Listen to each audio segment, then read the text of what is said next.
Halo, space explorers, at mga naghahanap ng katotohanan mula sa ating kalawakan. Ako ang inyong gabay sa misteryo ng cosmic weather at sa linggong ito, mayroon tayong nakakagimbal na ulat mula sa pinakapuso ng ating solar system.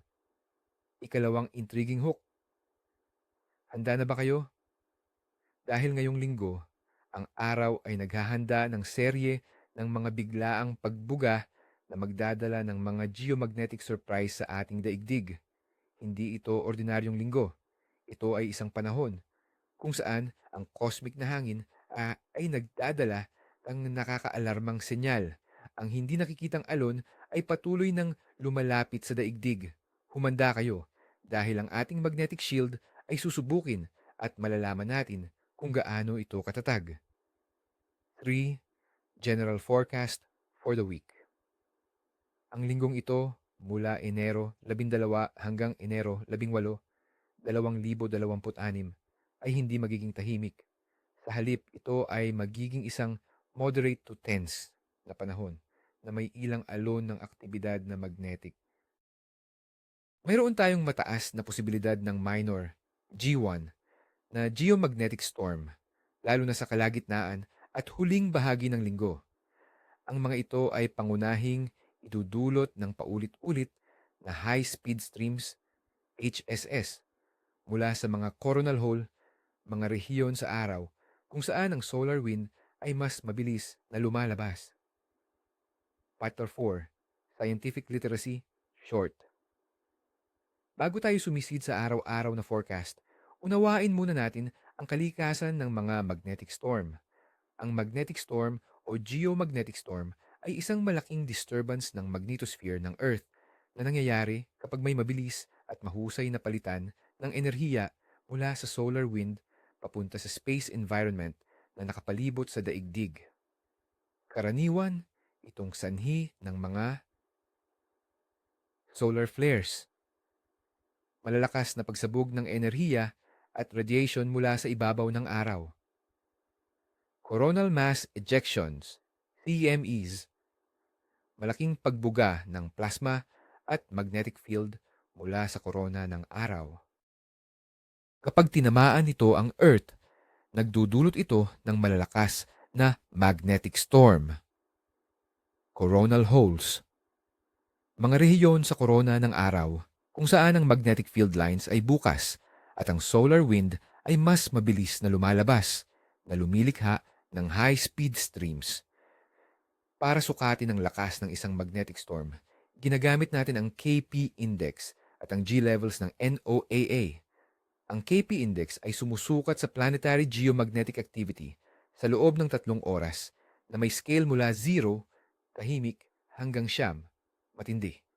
Ang G level naman ay ang NOAA Space Weather Scale for Geomagnetic Storms na may 5 antas mula G1, minor, hanggang G5, extreme, na tumutugma sa iba't ibang saklaw ng KP index.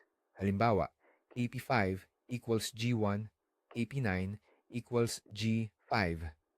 Ito ang ating gabay sa pag-unawa kung gaano kalakas ang isang darating na bagyo. 5. Calendar of Magnetic Storms for the Week. Main Block.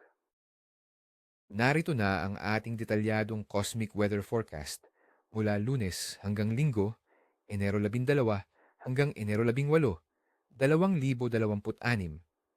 Lunes, Enero 12. Ang linggo ay magsisimula sa bahagyang pagtaas ng geomagnetic activity. Asahan ang KP index na 3 na nangangahulugang unsettled o active na kondisyon. Ito ay sanhi ng mga paulit-ulit na high-speed stream mula sa coronal hole. Maaaring makaramdam ng kaunting pagbabago ang mga sensitibong tao, ngunit karamihan ay hindi gaanong maaapektuhan. Ito ay isang paalala lamang na nagsisimula na nang bumilis ang cosmic na hangin. Martes, Enero 13. Ito ang unang araw ng minor storm para sa linggo.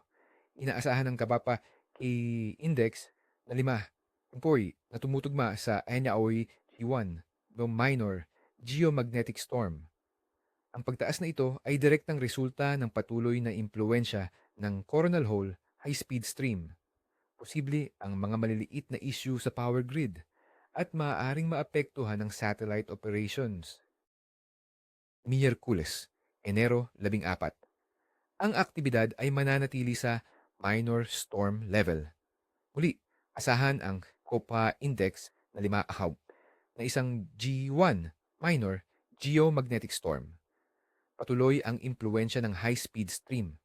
Ang mga epekto sa Martes ay maaaring magpatuloy kaya't mahalagang maging handa. Ito ay isang malinaw na senyal na ang araw ay hindi nagpapahinga. Huwebes, Enero 15.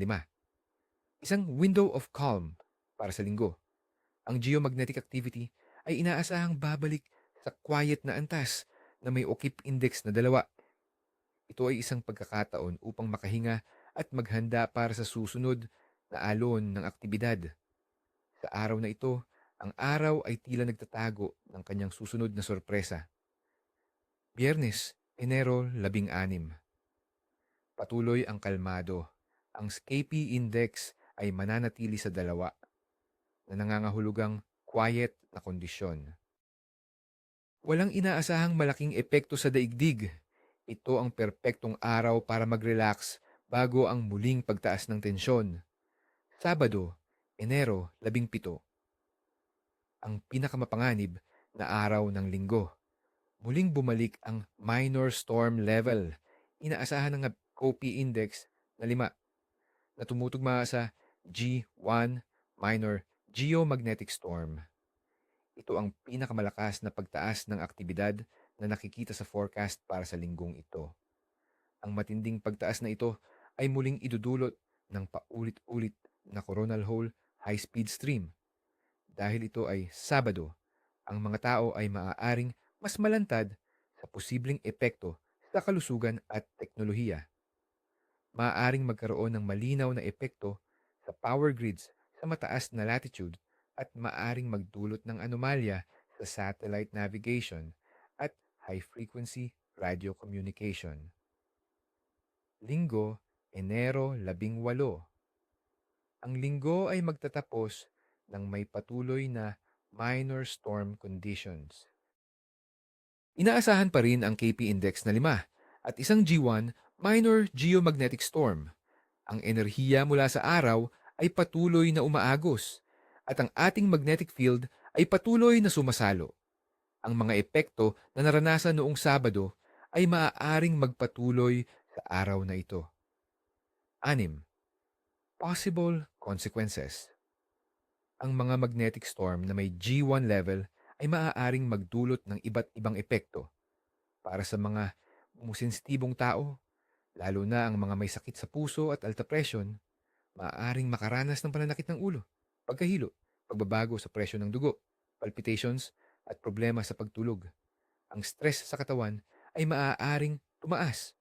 Sa pangkalahatan, maaaring magkaroon ng pagbabago sa mood at pakiramdam ng pagod. Para sa teknolohiya, ang mga G1 storm ay maaaring magdulot ng mahihinang pagbabago-bago sa power grids, bahagyang pagkaantala sa satellite operations, at minor impact sa migratory animals. Maaari ring maapektuhan ang high-frequency radio communications sa polar regions at ang GPS/GLONASS navigation systems na maaaring magresulta sa mga slight error. 7. Practical recommendations. 5 to 7 tips. Upang makayanan ng linggong ito na puno ng cosmic drama, narito ang ilang praktikal na payo. Para sa kalusugan, manatiling hydrated. Uminom ng maraming tubig upang makatulong sa pag-regulate ng katawan. Magpahinga. Siguraduhin na nakakakuha ka ng sapat na tulog, lalo na sa mga araw ng bagyo. Iwasan ang stress. Kung maaari, iwasan ang matinding physical at mental stress. Konsultahin ang doktor.